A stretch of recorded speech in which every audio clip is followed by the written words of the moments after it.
Good evening, I'm Jasmine Lowson. The headlines in London tonight. First, a father has been stabbed to death in Barking as he tried to stop two robbers who'd stolen a woman's handbag. Sukhvinder Singh gave chase along Victoria Road but was attacked when he caught up with the men. Carla Prater is at the scene now and can tell us more. Carla. Yes, I'm here in Barking on Uphall Road, where 31-year-old Sukhvinder Singh was attacked last night, stabbed as he tried to stop a robbery. It was around 6:40 in the evening when a 28-year-old woman was walking along this road from Barking Station. Two men approached her from behind and snatched her bag and ran off with it. Now, Mr. Singh saw what happened and tried to intervene. He stepped in, and it was a move which cost him his own life. He chased after the men. There was an altercation, and he was stabbed. Now, he was taken to the Royal London Hospital, but died there from his injuries. I've been speaking to the detective who's covering this case. He's appealing for any information and trying to reassure the public about what happened. I would reassure the community and the wider community that tragic events such as this are extremely rare. However, I wouldn't encourage people to get involved, but what Mr. Singh did do was extremely brave. You know, what I would ask members of the public to do, see crimes in place, is to ring the police. Well, details are just emerging about Mr. Singh. It appears he has a child out in India and had been working in London as a builder. But the focus tonight is really trying to track down the two men responsible. They're said to be black and in their 20s and 30s. Police are also trying to track down the woman's bag, which was brown and A4, which may have been dumped nearby.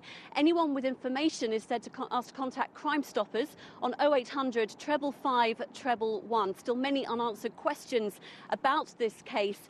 And really, speaking to local people around here, they're very shocked and dismayed by what has happened. Carla, thanks for that update. Next, some bad news from the weather forecasters. There's more snow on the way this evening, with as much as 20 centimetres falling overnight. Essex and Kent are likely to be hit hardest, but London won't escape either. With the emergency services on full alert, Liz Wickham joined the Surrey Air Ambulance as they prepare for a tough 24 hours ahead. Morning, Adam. 7 o'clock, mate. Time to get up. Morning.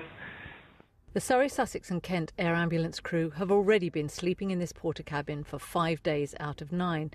And if predicted snowfalls happen, they may be here for the foreseeable future. Constantly clearing the ice off the airfield so that the chopper can get out. And that's the least of its problems. One of the biggest problems is just the icing risk for the aircraft, because helicopters in general don't like icing into the blade on the fuselage. So when we're flying along, we have to be very careful to avoid any snow showers and just general icing conditions or any freezing rain. So that's one of the major problems. The further to that, when we're arriving on scene, as you've seen from some of the pictures, we kick up a lot of snow. So if we're landing onto fields where there's virgin snow, we can go into what's known as whiteout, where we'll lose all visual reference as we land. This is where the patient goes. It's very cramped in there, but luckily they're usually under anaesthetic by then, so they're not aware of how claustrophobic it is. And their head comes out through here so that the doctor and the paramedic have a chance at least of working on the head and shoulder area if necessary. Calls have been what you'd expect. Sledging accidents. Here, 2 10-year-old girls were hurt, one probably with a broken leg. People falling through ice and road crashes. Incidents where ambulances just physically can't get to the patients because of the severe road conditions, so we can often help just by getting good access to the patients. At the moment, the aircraft can't fly at night, but sometimes they push the envelope a little bit and arrive back rather late. Just as another 12 centimetres of snow is predicted here in Surrey this afternoon, 20 centimetres in Kent, a call comes through. An accident in Staines, and off they go. Yet again. Liz Wickham, London Tonight, Dunsfold Airfield. The freezing weather is also putting the lives of homeless people in danger. That's why 2 charities have created an emergency shelter in disused offices in Battersea. It's staffed by volunteers and is a haven for people who sleep rough on the streets. More are expected to need a bed as the snow worsens. Piers Hopkirk reports. Andy Frost is 37. For him, home is a London park. He's been sleeping rough for the last 3 years, bedding down wherever he can find shelter. The bitter cold, though, has forced him to find refuge. It's very hard, actually. It catches a lot of the homeless people out because some of them just choose to be on the streets, and I can't understand it. You know what I mean? I sometimes like to be on the streets, but this weather this time has got too cold. I had to come indoors. For homeless men like Andy, the cold can be a killer. The charities Crisis and St Mungo's opened this centre in response, a final safety net for society's most vulnerable. Just 48 hours ago, this was nothing more than an empty office building. Volunteers, though, have turned it into an emergency shelter. It may be basic, but for some, it's a life-saving haven from the cold. This shelter is for people who tonight would spend their time on the streets.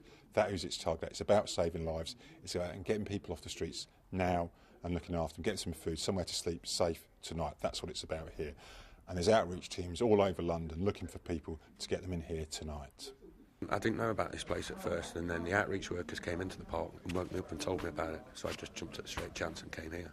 It means a lot to me. I mean, I've got respect for the staff for what they're doing. I mean, some of them are like volunteering. You know what I mean? They don't have to do it. They could be at home with their children, with their wives, with their husbands. You know what I mean? But they chose to come and help people like this.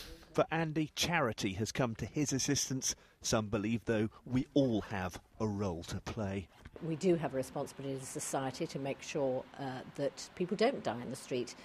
Local authorities also have a responsibility to make sure that they are fulfilling their duty of providing places for people to go when the weather becomes this cold. As long as the bitter weather remains, so this centre will remain open. For the time being, at least, Andy has a place to call home. Piers Hopkirk, London Tonight, Battersea.